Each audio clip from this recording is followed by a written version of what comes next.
Hello Indian fans, ஏற்கனவே நீங்கள் சோகமாக இருப்பீங்கள், மனசு நொந்து போயிருப்பீங்கள். இந்த வீடியோவை பார்த்து என்ன நோவீங்களோட எனக்கு தெரியும். தெரிஞ்சாலும் பரவாயில்லைன்னு தான் இந்த வீடியோவை நான் உங்களுக்காண்டி போடுறேன்.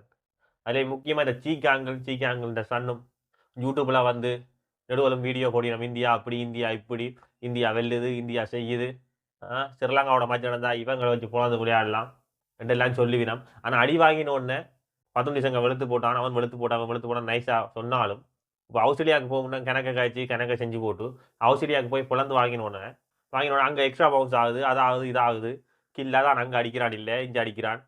பாட்டுக்கும் அதான் பிரச்சனை. பாட்டை செட் பண்ணி எடுக்கிறாங்க. விராட் கோலி ஃபோமுக்கு வர்றா இல்லை, விராட் கோலி திரும்ப திரும்ப ஓப்பில் கொடுத்து அவுப்படுறான். ரோஹித் சர்மா என்ன செய்யறான்டே தெரியல என்று உண்மை இல்லாதையும் கக்கிடும். உண்மைதான், எனக்கு சீக்காங்கில் பிடிச்சது இதுதான். என்னதான் தண்டை டீமை பற்றி நல்லதை சொல்லி கொண்டு இருந்தாலும் கடைசியாக தோத்து முடிய நல்லா கிழிச்சு நேர்மையாக உண்மையாக இருப்பார் சீக்காங்கு. உண்மையாக நல்லா இருக்குது. நேற்று ஒரு வீடியோ பார்த்தேன், கிளின்னு கிழிச்சிருந்தீங்க இந்தியாவை போட்டு. ஏதாவது மழை வந்து எங்களை காப்பாற்றினதா உண்டு அப்படி இப்படி என்றெல்லாம் கவலைப்பட்டு இருந்தீங்க. பார்க்கவே சந்தோஷமாக இருந்தது. இப்படித்தானே நாங்கள் எங்களுக்கும் இருந்திருக்கோம். நீங்கள் கொமெண்டியில் இருந்தோண்டு ஸ்ரீலங்கா டீமை நக்கல் அடிக்க, அதுவும் குசல் மெண்டிஸை போட்டு அவ்வளோ எல்லாம் நக்கல் அடிச்சிருப்பீங்க. சரி பரவாயில்ல, நான் உங்களை நேர்மையாக நான் பாராட்டுறேன். இந்த தோக்கேக்கையும் ஓகே, மழை வந்து எங்களை காப்பாற்றட்டும் கடவுளையேன்னு கும்பிட்டீங்களே, எனக்கு பார்க்க சிரிப்பு தான் வந்தது, நல்லா இருந்தது. சரி, அதை ஒரு பக்கம் இருக்கட்டும். இப்போ இந்தியா இந்த பக்கம் போன வேண்டாம், நாரி சின்ன பின்னமாகுது. இந்த ஜேசுவான் ஸ்டாக்கோட சண்டை பிடிச்சிட்டு ஒரே ஒரு இன்னிங்ஸ் அடிச்சுட்டு அதை வச்சு ஓட்டுறது. ஒரு இன்னிங்ஸ் அடித்தா காணாது, தொடர்ந்து அடிக்கணும். அப்படி நீங்கள் தொடர்ந்து அடிக்காம ஒரு இன்னிங்ஸ் அடித்தா காணுமெண்டா ஏன் நீங்கள் சஞ்சு சம்சனை விழா காலம் நிப்பாட்டி வச்சுருந்தீங்க? தொடர்ச்சி இல்லைன்னு தானே. ஏன் கருண் நாயர் 300 அடித்த கருண் நாயரை நீங்கள் எடுக்காம வேற பிளேயர்ஸ் எடுத்தீங்க? ஏன் தொடர்ச்சி இல்லைன்னு தானே. அப்போ ஜேசுவாலுக்கும் அது பொருந்தும், விராட் கோலிக்கும் அது பொருந்தும், ரோஹித் சர்மாவுக்கும் அது பொருந்தும். இதுவே விராட் கோலிண்டையும் ரோஹித் சர்மாண்டையும் இடத்துல வேற ஒரு சின்ன பிளேயர்ஸ் ஒரு ஆள், அதாவது ஒரு அறிமுகமான பிளேயரோ வேற ஒரு ஆள் செஞ்சிருந்தா இவ்வளோ தூரம் நம்பி நீங்கள் டீமுக்குள்ளே வச்சுருந்துருப்பீங்களோ? இல்லை. ரோஹிட்டும் கோலி காண்டி வச்சிருக்கீங்க. ஜேசுவால் வந்து கொஞ்சம் முதல் சீரீஸ்கள் கொஞ்சம் அடித்தபடியாக அவனை நம்பி வச்சிருக்கீங்க. ஒரு லெஃப்ட் ஹேண்டர் ஓப்பனர் வழியாகவும் வச்சிருக்கீங்க. ஆனால் ஜேசுவால் தொடர்ச்சி இல்லாமல் கிடக்கு.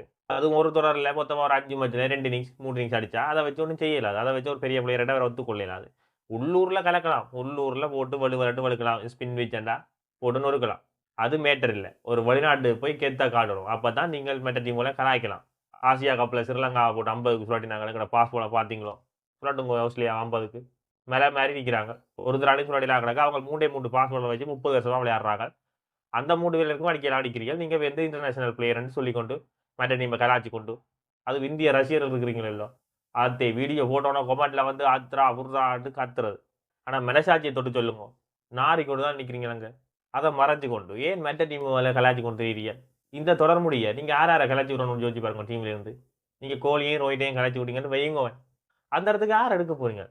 யார் எடுத்தால் அந்த இடத்துக்கு ஒரு அனுபவம் இருக்கும். சரி, அவங்க 2 பேரும் பெட்டிங்கில் செய்யாட்டியும் ஏதோ கிரௌண்டு கணக்கு கணக்கு அனுபவங்கள் இருக்கும். ஃபீல்டிங் செட்டப் அதுகள் பந்து விளையாட்ட கொடுக்குறது அப்படி இப்படி கணக்கு அனுபவங்கள் இருக்கும். மெட்ட அவங்களோட நிற்கிறாங்க தைரியத்தில் மெட்ட சின்ன பிள்ளையர்ஸ் விளையாடுவாங்க. அது எல்லாத்தையும் கணக்கில் கொள்ளாமல் அவங்க 2 பேரையும் கிளச்சி விட்டுட்டு அவங்க 2 பேரும் தான் விளையாடலாம். பெட்டிங்கில் காப்பாற்றினவங்க, பும்ரா தான் போலிங்கில் காப்பாற்றணும். இதுதான் உண்மை. அதை மறக்கக்கூடாது. இது இப்படி இருக்க ஓப்பனிங்கில் வேலைக்கு விக்கெட்டை கொடுக்குறோடைய தான் இந்தியாவால் சோபிக்க இல்லாமல் கிடக்கு. இல்லாட்டி இந்தியா வந்து ஓரளவுக்கு சமாளித்து விளையாடும். வேலைக்கு விக்கெட் கொடுக்குற ஃபர்ஸ்ட் ஒரு விக்கெட் கொடுக்குறாங்க, 2வது ஒரு விக்கெட் கொடுக்குறாங்கன்னு தான் கதைக்கிறாங்க. உண்மையை ஜோதிச்சு பாருங்க. ஆஸ்திரேலியாவும் கிட்டத்தட்ட அப்படி தான் கொடுக்குது. ஆனால் அவங்க விளையாடுறாங்க. பின்னுக்கு வரவங்க லபுஜம் கணக்காரன் அடிக்காடியும் கொஞ்சம் நின்று பந்தத்தையே வைக்கிறான். இது அது கூட இல்லை. வண்டவனா வர ஒரு பிள்ளையர் அதை 2ஐயும் கணிச்சு விளையாடணும். புது பந்தை இஞ்ச மலிக்கக்கூடிய மாதிரி இருக்கணும். நேரத்தையும் கருத்தில் கொள்ளணும், 2ஐயும் கருத்தில் கொள்ளணும், எல்லாத்தையும் கருத்தில் கொண்டு விளையாடக்கூடிய ஒரு ஆளாக இருக்கணும். அப்படி இல்லையேண்டா அது சொதாப்பலா போகும். 1 டவுன் 2 டவுன் பிரச்சனையாக கிடக்கு. நீங்கள் ஓப்பனாக திருப்பி ஷாட்டி கொண்டு இருக்கிறீங்க. ஓப்பன்லாம் வேலைக்கு விக்கெட் கொடுக்குறா ஜேசுவால். இது நியாயமா? இது இப்படி இருக்க ரிஷப்பண்டை கொண்டே வெளுத்து வலிக்க போகிறோம். போன முறை அவர் எங்களை காப்பாற்றின ஆஸ்திரேலியாவோட ஒரு அன்பிலீவபிள் இன்னிங்ஸ் ஒன்று விளையாடினவர். அதனால தான் நாங்கள் அவரை தவிர்க்கலாமல் கிடக்கு. அவர் ஒரு வித்தியாசமான பிளேயர். தோனி இவ்வளோ காலம் எங்களுக்கு அப்படி ஒரு வித்தியாசமான பிளேயரோ அதே மாதிரி ரிஷப் பண்ட் இந்த மரங்களுக்கு ஒரு வித்தியாசமான பிளேயர் இந்த ஜெனரேஷனில். ரெண்டெல்லாம் பீத்தினீங்க. எல்லாம் கொஞ்சம் காலம் தான் நண்பா, எல்லாம் கொஞ்சம் காலம். ஏனெண்டா ஒரு தொடர்ச்சி இருக்கணும். கோலி இவ்வளவு காலமும் செஞ்சிருக்கிறான். அதை மறந்தது இவ்வளவு ஒரு கொஞ்ச நாளுக்குள்ளே இவ்வளவு திட்டுறீங்க இந்திய ரசிகர்கள். ரோஹித் சர்மா எங்கே இருந்த டீமேட் ஓடிஐ மேட்சிலெல்லாம் ஓப்பனர் வாங்கி என்ன மாதிரி மாற்றினோம் அவனை இப்படி திட்டுறீங்க. கேப்டன்ஷிப் சரியில்லை என்று வேற சொல்றீங்க. ஜோதிச்சு பாருங்க, மும்பையில் இவ்வளோ காலம் கப் அடிச்சதுக்கு அவன் ஒரு காரணம். அவன் தான் கேப்டன். கோலியை விட அவன் ஒரு லக்கானால் விஷயமானால் கேப்டன்ஷிப்பில் அவன் ஒரு நல்லவன் அப்படி இப்படின்னு எல்லாம் சொன்னாங்க. கடைசியாக ரோஹித்தை இப்படி சொல்கிறாங்க கேப்டன்ஷிப் சரியில்லையேன்னு. சரி, அதுவும் போட்டும். இந்த உண்மையாக கில் தேவையில்லாத ஆடி சும்மா ஒரு இன்னிங்ஸ் அடிப்பான் அவனும். ஆனால் தொடர்ச்சி இருக்காது. ஒன் டேலேயும் T20 ஓகே, டெஸ்ட் மேட்ச்லாம் வெளிநாட்டுலாம் ஆள் சரி வருது இல்லை. அப்படி இல்லைன்னா ஆளுக்கு ஒரு சின்ன ஓய்வை கொடுத்து வேறு ஒரு ஆள் எடுத்து போட்டு எடுத்தாதான் ஆளுக்கும் கொஞ்சம் தடிப்பு பிடிக்காது. ஒரு 2, 3 தொடரை தொடர்ந்து விடணும். ஒரு வருஷத்துக்கு கீழ பெய்யாம. பெறாத டீம் பக்கம். அப்பதான் அவர் இது 2 மேட்ச் நிப்பாட்டி போட்டு எடுத்தா, அவருக்கும் புழுவா தானே இருக்கும். டீமுக்குள்ள விளையாட வேண்டியானே. ஒவ்வொரு மேட்ச் விளையாடாம காசு எடுத்து விளையாட வேண்டியானே. அங்கால பின்னுக்கு பேட்டிங். ஒரு பேட்ஸ்மேன நிப்பாட்டி போட்டு ஜடேஜாவையும் எடுத்து அவன் நிதிஷ் ரெட்டியும் எடுக்குறாங்க. அது உண்மையிலேயே நல்ல இதா இருக்கு. வேற ஒரு 2 பேட்ஸ்மேன் எடுக்கிறதுக்கு அவங்க 2 பேரும் நல்லா விளையாடுறாங்க.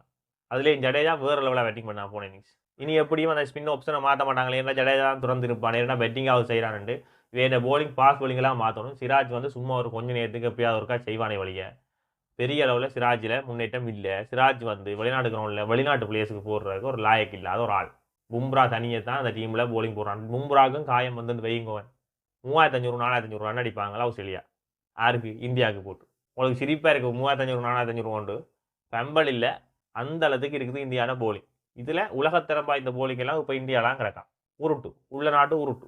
ஐபிஎல்ல 4 பேர் விளையாடி போட்டு 4 பந்தை போட்டுட்டு 4 பேரை 40 கோடிக்கும் 30 கோடிக்கும் தக்க வச்சுட்டு நாங்கெல்லாம் பெரியாக்கள். நீங்க ஜோதிச்சு பாருங்க ஐபிஎல்ல தக்க வைக்கிறார்கள் எல்லாரும் பெரியாக்களும் இல்ல. ஒரு இன்டர்நேஷனல் மேட்ச்ல வந்து தேவையான நேரம் அடிக்கணும். சிமித் ஒரு கம்பேக் கொடுத்தான் பாருங்க இப்ப 100 கொடுத்தான் வேற லெவலா இருந்தது. அப்படி கொடுக்கணும் கம்பேக். அதை விட்டு உள்ளூர்க்க போட்டு அடின்னு அடிக்கிறது. ஆனா நான் ஒரு இலங்கை ரசிகன் வெண்மட்ட கக்கரன்ற எல்லாத்தையும் தாண்டி இந்த இந்திய ரசிகர்கள் இலங்கை டீம் விளையாடிக்கலாம் இது ஒரு டீமா இப்ப சிம்பாய மாதிரி போட்டுது அப்படி இப்படின்லாம் சொன்னார்கள். கீழே வந்து கொமெண்ட் போட்டார்கள். ஒரு தரையும் காணேன். எல்லாருக்கும் நல்ல அடி. நேற்றும் ட்ரோ ஆக போகுது. ட்ரோ ஆகிட்டு வர 2 3 பேர் எனக்கு வந்து நேற்று வீடியோவுக்கு கொமெண்ட் போடுறாங்க. நேற்று நாளாண்ணா அதுவும் மழையால உங்களை காப்பாற்றி கொண்டு இருக்குது மழை என்று சொன்னா கூட கேட்காம அந்த கொமெண்ட் போடுறாங்கடா. எவ்வளவு அறிவாளிகளா இருப்பாங்க. உண்மையிலேயே அவங்க அறிவாளி இல்லை நம்மளை முட்டாளாக்குறாங்க வேணுமென்று. அவங்களுக்கு தெரியும் எல்லாம். இந்தியா கதை முடிய போன்னு தெரிஞ்சும் நம்மள அப்படி சொல்றாங்க. இப்போ மழை விளையாடி அங்கே கதை முடிஞ்சிருக்கும். இப்போ மழை தான் கடவுளே என்று வந்து காப்பாத்திருக்குது வீர. இது இப்படி இருக்க ஆஸ்திரேலியா பக்கம் போனீங்களா போலிங்க பாருங்க எடுத்து பாருங்க ஸ்டாக். அவன் கேம கேட்டதுலேருந்து வேற லெவலில் விளையாடுறான். அவன் சும்மா இருந்தவன் கேம கேட்டு சண்டை பிடிச்சி ஒரு 6 விக்கெட் எடுக்கிறான் 4 விக்கெட் எடுக்கிறான் 3 விக்கெட் எடுக்கிறான். அவன் ஸ்டாக் ஒரு பக்கத்தால் எடுத்துடுறான். மற்றது கமின்ஸ் உனக்கு நீங்க எல்லாம் போடுங்க நான் பின்னுக்கு வந்து போறேன்னு சொல்லி அவன் பின்னுக்கு போட்டு நல்ல விக்கெட் எடுத்து வந்து போறான். என்ன பந்து போறான் கசில் பூட். கசில் பூட்டுக்கும் கோலிக்கும் சரியான சண்டை போய்க்கொண்டு சத்தம் இல்லாம அவன் அப்படி ஒரு பந்து போடுறான். ராகுல் மட்டும்தான் எல்லாரையும் கொஞ்சம் கொஞ்சம் கொஞ்சம் கொஞ்சம் சமாளித்து விளையாடினவன். பொசினிங்ஸ் வந்து லைன் டேக் அவுட் ஒன்றும் செய்யலாது. ஒரு ரன்லக்கான காட்சி ஒன்று பிடிச்சி விட்டான் நேரண்டு ஸ்மித். மற்றபடி வேறு விட்டு தரும். எல்லாரும் திணறி அடிச்சு நாக்கு தள்ளி தானே விளையாடுறாங்க. இப்போ எந்த பெரிய டீம் எடுக்க வைக்கிறீங்க இந்தியாவை? சரி இந்த கதையெல்லாம் விட ஆஸ்திரேலியாலாம் இப்படி நடக்குது வேற கிரௌண்டில் போய் நாங்கள் சாதிப்போம் தானே கேட்டால் நீங்கள் இந்தியாவிலையும் அடி வாங்கினீங்க நியூசிலாந்துட்டு அப்படியான ஒரு டீம். நீ என்னடா இப்படி வந்து வன்மத்தை கொட்டுறான்னு நீங்கள் கேட்டீங்களா? உண்மையிலே நாங்கள் வன்மத்தை கொட்ட வேண்டிய அவசியம் இல்லை. நீங்கள் ஆசியாவில் கொடிய நாட்ட போகிறோம் ஆஸ்திரேலியா கொடிய நாட்ட போகிறோம்னு நாங்கள் சொல்லல. நீங்கள் தான் சொன்னீங்க. இப்போ ஒன்றையும் நாட்டையெல்லாம் நிற்கிறீங்க ஒன்றையும் புடுங்கெல்லாம் வர நிற்கிறீங்க. அவங்கள ஒரு விக்கெட்டாக பிடுங்கி தள்ளுறாங்க உங்களை. இந்த பெட்டிங் ஆர்டர் உலகத்தரம் வாய்ந்த பெட்டிங் ஆர்டர் உலகத்தரம் வாய்ந்த போலிங்னு சொன்னீங்க. இப்போ என்ன ஆச்சு? அடுத்த டீமை ஏளனமாக நிற்கக்கூடாதுன்றது இது ஒரு உதாரணம். உங்களை திட்டி திட்டி என்னாலையும் முடியல. கொஞ்சம் மட்டும் யோசிச்சு பாருங்க. ஒரு வெளிநாட்டு கிரவுண்டில் வண்டவருக்கு புஜாராவை கூட்டிக் கொண்டு போகலாம் தானே. உள்ளூரில் தான் எடுக்கல நீங்கள் ஹிட் பண்ணி விளையாட போறீங்க ஏதோ சாதிக்க போறீங்க. வெளிநாட்டு கிரவுண்டில் கூட்டிக்கிட்டு போகலாம் தானே. பின்னுக்கும் ஒரு போல்டரை குறைச்சி போட்டு ஏன்னா எத்தனை போல்டரை கூட்டிட்டு போனாலும் இவங்க விக்கெட் எடுக்க மாட்டாங்க. அஜிங்க ரஹானாவே போடலாம் தானே. அவன் விளையாட வரான்ல கொஞ்சம் செய்வான் தானே. ஏன் அதெல்லாம் செய்யல அரசியல். இப்பவும் தோத்து கொண்டு இருக்கையும் இதையே வச்சு திருப்பி திருப்பி திருப்பி திருப்பி சாம்பார் ஆகிக்கொண்டே இருக்கிறாங்க. அடுத்த டெஸ்ட் மேட்சுமே என்ன மாற்றம் நடக்கும் நினைக்கிறீங்க? ஒரு மாற்றமும் நடக்காது. ஆரம்ப ஒரு போல்டரை தூக்கி போட்டு அவன் ஆகாஷ் தீப்போ அவன் உண்மையில் நல்ல பேட்டிங் செஞ்சு கொடுத்தானே போஸ்டிங்ஸில். அவனை தூக்கி போட்டு வேறு யாரையும் போடுவாங்க. ராஜ் அப்படியே இருப்பான் பும்ராவும் அப்படியே இருப்பான். நிதிஷ் ரெட்டியும் ஒன்றும் செய்யலாது பேட்டிங் செய்யலான்னு அவனும் இருப்பான். ஜடேஜாவும் இருப்பான். இப்படி தான் ஒரு மேட்சும் ஒரு ஆளாக தூக்கி போட்டு போடுவாங்க. முன்னுக்கு அப்படியே இருக்கும். Open Jaiswal one down Gill ராகுல் அப்படிங்க ராகுல் செய்யறான் அவனை தவிர்த்து. டூ டவுன் கோலி அடுத்த ரிஷப்பன் அடுத்த ரோஹித் சர்மா கும்பல்ல கோவிந்தா. அடுத்த மேட்சும் இப்படியே தோப்பாங்க. தோத்துட்டு கோலி அடிக்கல ரோஹித் அடிக்கல கோலி அடிக்கல ரோஹித் அடிக்கல ரெண்டு உருட்டுறது. இவ்வளோ காலமும் கோலி கோலி ரோஹித் ரோஹித் கத்தினவங்க. நம்பர் 1 பேட்ஸ்மேன் நம்பர் 2 பேட்ஸ்மேன் அது இதெல்லாம் கத்தினவங்க. இப்போ ஒன்றும் இல்லாமல் நிற்கிறாங்க. அவங்க 2 பேரையுமே கழுவி ஊத்துறாங்க. தோத்தால வெண்டு உடுக்க சத்தம் பண்ணாமல் இருந்தவங்க இப்போ அவங்க 2 பேரையும் கழுவி ஊத்துறாங்க. நாங்கள் அப்படி பார்த்தா ஸ்ரீலங்கா ஃபேன்ஸ் குசல் மெண்டிஸை 10 சங்காவை எவ்வளோ பேர் டெஸ்ட் மேட்ச்லாம் 10 நிமிஷம் சரியான சோப்பு அனுப்ப இருந்தாலும் நாங்கள் அப்படி சொல்லிடுறோம். ஒரு நல்ல பிள்ளைனா ஒரு வீழ்ச்சி வேறும் நாங்கள் ஒன்றுமே அப்படி செய்கிறே இல்லை. நீங்கள் தான் இந்திய ஃபேன்ஸ் தான் இந்த கத்துறது மட்டும் இல்லை. அவங்க டீமோட கத்துனாலும் பரவாயில்ல. பக்கத்து டீமையும் கத்துறது. உங்கள் டீம் பேர்லேயே பக்கத்து டீமை போட்டு கலாச்சி விட்றது.